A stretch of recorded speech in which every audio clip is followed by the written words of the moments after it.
Now today would be a great day to do some yard work. Unfortunately, my grass is already dormant and I've already made my pre-emergent application. So I figured I'd do the next best thing, which is grab my camera and talk about doing yard work. What's up guys, I'm Rhett. Welcome back to Lawn Insider. Today we're going to take a look at February and March in my Bermuda grass maintenance calendar, and we're going to talk about how you can get a green lawn faster than your neighbors.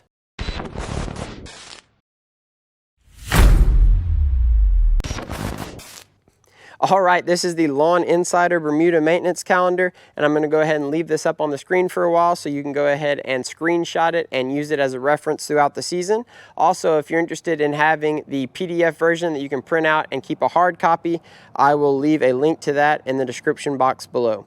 So real briefly, let's just talk about how to read the calendar. In the top left-hand corner, you're going to see a color-coded key with 3 levels: the red beginner level, the yellow intermediate level, and the green advanced level. All 3 levels are going to yield you nice results. All 3 levels are going to give you a nice yard, but just like anything else in life, the more you put into it, the more you get out of it, and I just wanted to leave y'all that option. Also at the bottom, there's a little note that says this calendar is based on the weather and climate of South Central Texas, which is where I live between Austin and San Antonio, and it's warm here. So if it's cooler where you are, you're going to have to adjust accordingly. To be able to make those adjustments, I did put the average highs in my area month by month, if you look at the top of the calendar, above each month, and that way you can compare it to the average highs in your area, and you can either shift it up a few weeks or shift it back a few weeks just based on the different climates. And the last thing I wanted to mention, because this isn't actually mentioned in any specific category on the calendar, but if you look up at the top, you'll see that the mowing height for Bermuda likes to be mowed short. So we want to keep that between 0.4 inches and 2 inches throughout the season. You really don't want to get higher than 2 inches anytime throughout the season, and we want to mow at least once a week and preferably twice a week. All right, so now that we have taken a look at how to read the calendar, let's go ahead and jump into it.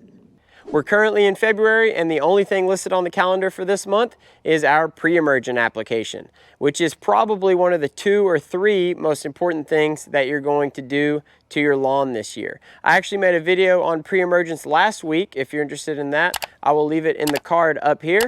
But basically, pre-emergents are like a protective shield that you put out on your lawn that protect you from future weeds. So we got February knocked out pretty quickly, but March is when business really starts to pick up in the lawn, and it all starts with the scalp.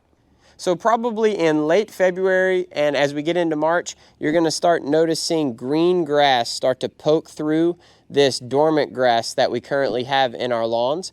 And whenever about 50% of your yard is covered in that green grass, it's time to scalp. And what scalping is taking down our lawns as low as we can get them, lower than what we plan on maintaining our grass at for the rest of the year. So just for instance, if I plan on mowing at 1 inch the entire year, I need to scalp probably to about 1/2 inch. And the goal there is just to get off as much of this dormant grass as possible, and that allows the sun to heat up the soil faster because it doesn't have to reach through that dormant layer of grass, and it allows the new grass to poke through faster because it doesn't have to grow through that dormant layer of grass. And it's the main thing that's going to allow your yard to green up faster than your neighbors.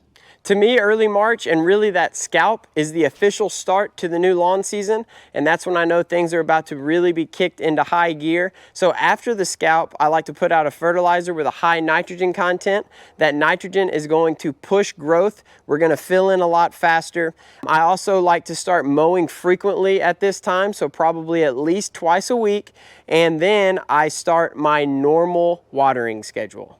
Bermuda grass needs 1 inch of water per week, and that can come from rain or the irrigation system, and it's better to water deep infrequently, so maybe like once or twice a week, as opposed to shallow frequently. So on the calendar, you'll also notice that I put an advanced option for dethatching or verticutting. They're actually two different things, but it's just a lot harder to get your hands on a verticutter than it is on a dethatcher. But I put that on there basically because the more you beat up Bermuda, the better it ends up looking. So when I scalp, I'll probably actually dethatch as well. It's not really a necessary step, but it does get rid of even more of that dormant material, and it's going to get you a faster green up.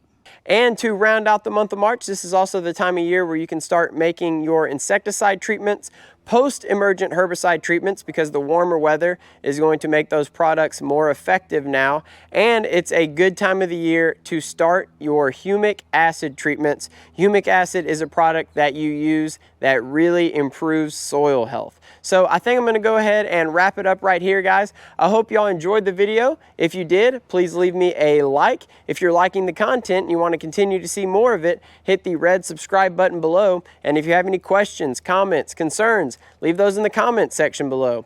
I'll see y'all again next week. Lawn Insider out.